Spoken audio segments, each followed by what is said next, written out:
പിതാവിൻ്റെയും പുത്രൻ്റെയും പരിശുദ്ധാത്മാവിൻ്റെയും നാമത്തിൽ ആമേൻ. എൻ്റെ പ്രിയപ്പെട്ടവരെ, ഇന്ന് ആഗസ്റ്റ് 6 വ്യാഴാഴ്ച.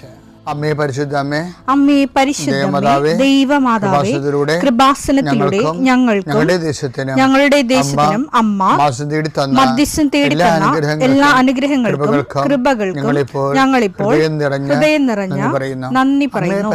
അമ്മേ പരിശുദ്ധമേ, ദൈവമാതാവേ, 2004 ഡിസംബർ 7 ഉച്ചകഴിഞ്ഞ് 2:30 കൃപാസനത്തിൽ സംഭവിച്ച അമ്മയുടെ പ്രത്യക്ഷപ്പെടലിനെ കുറിച്ച് തിരുസഭയ്ക്ക് സമർപ്പിച്ചിരിക്കുന്ന പഠനരേഖകളുടെ മേൽ സഭാത്മകമായ പഠനം ആരംഭിക്കുവാൻ ഞങ്ങൾ പ്രാർത്ഥിക്കുന്നു. അമ്മേ പരിശുദ്ധമേ, ഭൂസ്വർലോകങ്ങളുടെ രാജ്ഞിയായ അങ്ങേയ്ക്ക് ഭൗമസംരക്ഷണത്തിനായി പ്രപഞ്ചപ്രകൃതിയെ തന്നെ തിരുസഭ പ്രതിഷ്ഠിക്കുവാൻ ഈ പ്രത്യക്ഷീകരണം വഴി ഇടയാക്കണമേ. പരിശുദ്ധമേ, ജപമാല മാതാവേ, സകല കൃപാസനം പ്രാർത്ഥനയോടും ചേർത്ത് ഞങ്ങളിപ്പോൾ പ്രാർത്ഥിക്കുന്ന ഈ കുടുംബത്തിന്റെ പ്രത്യേക നിയോഗം പറ മക്കളെ.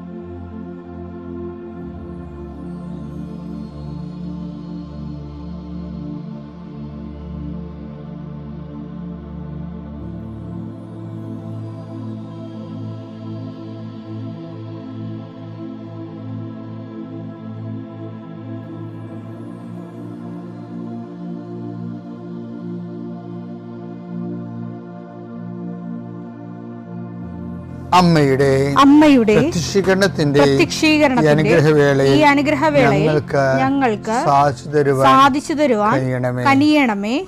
ആമേൻ. വിശ്വാസ പ്രമാണം. സർവശക്തനായ പിതാവും ആകാശത്തിന്റെയും ഭൂമിയുടെയും സൃഷ്ടാവുമായ ദൈവത്തിൽ ഞാൻ വിശ്വസിക്കുന്നു. അവിടുത്തെ ഏകപുത്രനും ഞങ്ങളുടെ കർത്താവുമായ ഈശോമിശിഹായിലും ഞാൻ വിശ്വസിക്കുന്നു. ഈ പുത്രൻ പരിശുദ്ധാത്മാവിനാൽ ഗർഭസ്ഥനായി കന്യകാമറിയത്തിൽ നിന്ന് പിറന്ന് പൊന്തിയോസ് പീലാത്തോസിന്റെ കാലത്ത് പീഡകൾ സഹിച്ച് കുരിശിൽ തറയ്ക്കപ്പെട്ട് മരിച്ച് അടക്കപ്പെട്ട് പാതാളങ്ങളിൽ ഇറങ്ങി മരിച്ചവരുടെ ഇടയിൽ നിന്ന് 3-ാം നാൾ ഉയർത്ത് സ്വർഗത്തിലേക്ക് എഴുന്നള്ളി സർവശക്തിയുള്ള പിതാവായ ദൈവത്തിന്റെ വലതുഭാഗത്തിരിക്കുന്നു. അവിടെ നിന്ന് ജീവിക്കുന്നവരെയും മരിച്ചവരെയും വിധിക്കുവാൻ വരുമെന്നും ഞാൻ വിശ്വസിക്കുന്നു. പരിശുദ്ധാത്മാവിലും ഞാൻ വിശ്വസിക്കുന്നു. വിശുദ്ധ കത്തോലിക്കാ സഭയിലും പുണ്യവാന്മാരുടെ ഐക്യത്തിലും പാപങ്ങളുടെ മോചനത്തിലും ശരീരത്തിന്റെ ഉയർപ്പിലും നിത്യമായ ജീവിതത്തിലും ഞാൻ വിശ്വസിക്കുന്നു. ആമേൻ. സ്വർഗ്ഗസ്ഥനായ ഞങ്ങളുടെ പിതാവേ, അങ്ങയുടെ നാമം പൂജിതമാകണമേ. അങ്ങയുടെ രാജ്യം വരണമേ. അങ്ങയുടെ തിരുമനസ് സ്വർഗത്തിലെ പോലെ ഭൂമിയിലും ആകണമേ. അന്നു വേണ്ടുന്ന ആഹാരം ഇന്ന് ഞങ്ങൾക്ക് തരണമേ. ഞങ്ങളോട് തെറ്റ് ചെയ്യുന്നവരോട് ഞങ്ങൾ ക്ഷമിക്കുന്നത് പോലെ ഞങ്ങളുടെ തെറ്റുകൾ ഞങ്ങളോടും ക്ഷമിക്കണമേ. ഞങ്ങളെ പ്രലോഭനത്തിൽ ഉൾപ്പെടുത്തരുതേ, തിന്മയിൽ ഞങ്ങൾ രക്ഷിക്കണമേ. ആമേൻ. നന്മ നിറഞ്ഞ മറിയമേ, സ്വസ്തി. കർത്താവ് അങ്ങയുടെ കൂടെ സ്ത്രീകളിൽ അങ്ങ് അനുഗ്രഹിക്കപ്പെട്ടവളാകുന്നു. അങ്ങയുടെ ഉദരത്തിൻ ഫലമായി ഈശോ അനുഗ്രഹിക്കപ്പെട്ടവനാകുന്നു. പരിശുദ്ധ മറിയമേ, തമ്പുരാന്റെ അമ്മേ, പാപികളായ ഞങ്ങൾക്ക് വേണ്ടി ഇപ്പോഴും ഞങ്ങളുടെ മരണസമയത്തും തമ്പുരാനോട് അപേക്ഷിക്കണമേ. ആമേൻ. കർത്താവേ, നിന്റെ ഉന്നതമായ നാമത്തിന് സ്തോത്രം ചെയ്യുന്നു. കർത്താവേ, നിന്റെ വിശുദ്ധ പൗരോഹിത്യത്തെ മഹത്വപ്പെടുത്തണമേ. കർത്താവ്, ഈ പ്രഭാതത്തിലെ അങ്ങയുടെ മക്കളെ കാത്തു കൊതിച്ചിരിക്കുകയാണ് ഈശോയെ. നിന്റെ വലതുകരത്തിൻ്റെ ഒരാശീർവാദം കിട്ടാൻ വേണ്ടി. കർത്താവ്, ഇന്ന് യാത്രക്കൊരുങ്ങുന്ന ഓരോ മക്കളുണ്ട്. ഓരോ ഉദ്യമങ്ങളിലൂടെ മനസ്സിൽ വിചാരിച്ചുകൊണ്ട് പോണവരുണ്ട്. ഓരോ ലക്ഷ്യങ്ങൾ മനസ്സിൽ വെച്ച് പോകുന്നവരുണ്ട്. കർത്താവേ, നിന്റെ തിരുമുറുവാർന്ന് ആണിപ്പെടുതാന്ന് വലതുകരം മക്കളുടെ ശിരസ് വെക്കണമേ. അവർ പോകുന്നിടത്തേക്കല്ല, നീ പോകുന്നിടത്തേക്കെല്ലാം ഞാൻ നിൻ്റെ കൂടെ വരുമെന്ന് കർത്താവ് അങ്ങ് പറഞ്ഞിട്ടുണ്ടല്ലോ ഈശോയെ. അങ്ങയുടെ സഞ്ചാര സാന്നിധ്യം അങ്ങയുടെ മക്കളുടെ കൂടെ ഉണ്ടായിരിക്കണമെന്ന് പ്രാർത്ഥിക്കുന്നു. എൻ്റെ കർത്താവെ, രോഗികളെ സംബന്ധിച്ച് പ്രാർത്ഥിക്കുന്നു. എൻ്റെ കർത്താവെ, മുടി കൊഴിഞ്ഞു പോകുന്നവരുണ്ട്. വട്ടത്തിൽ മുടി കൊഴിഞ്ഞു പോകുന്നവരെ കാണിക്കുന്നുണ്ട്. അവരെല്ലാം കർത്താവ് സ്പർശിക്കണം. അവരിത് മാത്രം മാനസിക സംഘർഷം അനുഭവിക്കുന്നു. Cancer 4th stage അനുഭവത്തിലുണ്ട്. കരളുവേദനക്കാരുണ്ട്. ഉദരവേദനക്കാരുണ്ട്, കണ്ണിന് കാഴ്ച മങ്ങുന്നവരുണ്ട്, മൂക്കിൽ ദശ വളരുന്നവരുണ്ട്, PCOD രോഗികളും ഫിസ്റ്റുല രോഗികളും RSS രോഗികളും നടുവിന് വേദനയുള്ളവരും ഈശോയെ ഇടുപ്പലിന് വേദനയുള്ളവരുണ്ട്. അവരെ എല്ലാം നിന്റെ തിരുമുറുവാർന്ന വലതുകരത്താൽ സ്പർശിക്കണമെന്ന് പ്രാർത്ഥിക്കുന്നു.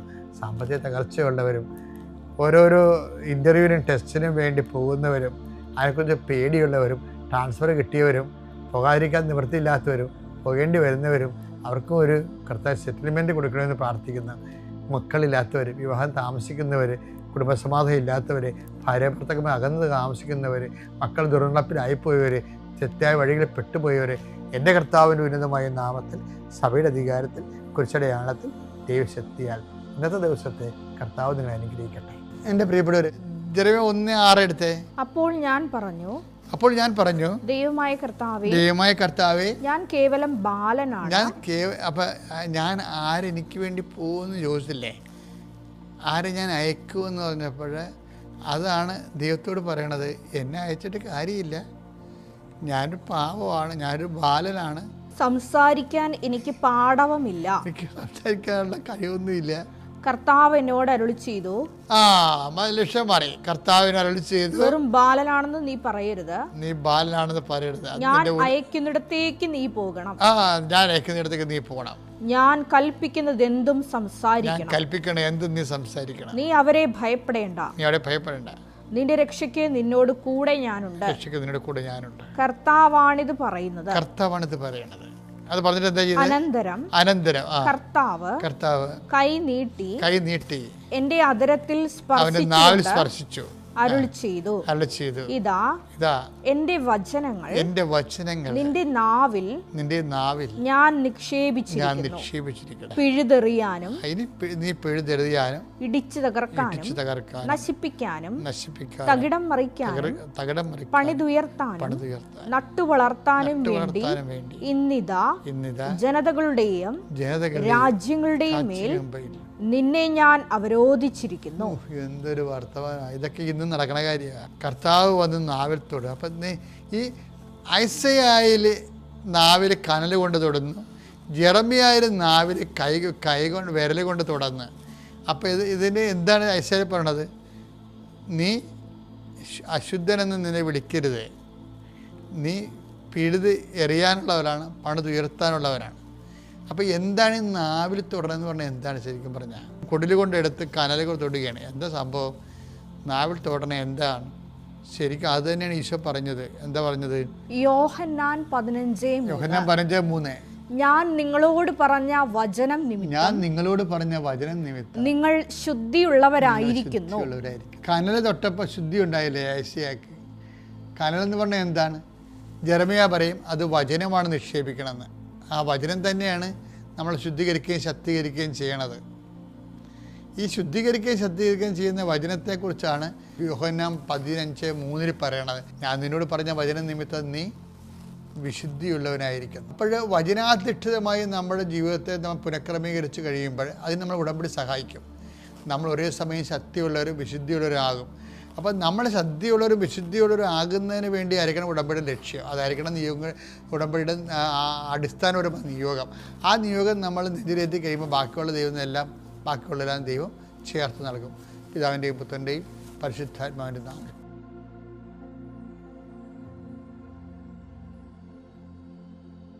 അത്യപൂർവ ദൈവാനുഭവങ്ങൾ ഇനി നിങ്ങൾക്കും സ്വന്തം. ഈ യൂട്യൂബ് ചാനൽ ഇതുവരെ സബ്സ്ക്രൈബ് ചെയ്തിട്ടില്ലെങ്കിൽ ഇപ്പോൾ തന്നെ സബ്സ്ക്രൈബ് ചെയ്യുക. ഈ വീഡിയോ ഇപ്പോൾ തന്നെ നിങ്ങളുടെ സുഹൃത്തുക്കൾക്ക് ഷെയർ ചെയ്തുകൊണ്ട് കർത്താവിൻ്റെ പ്രേക്ഷിതരാകുക.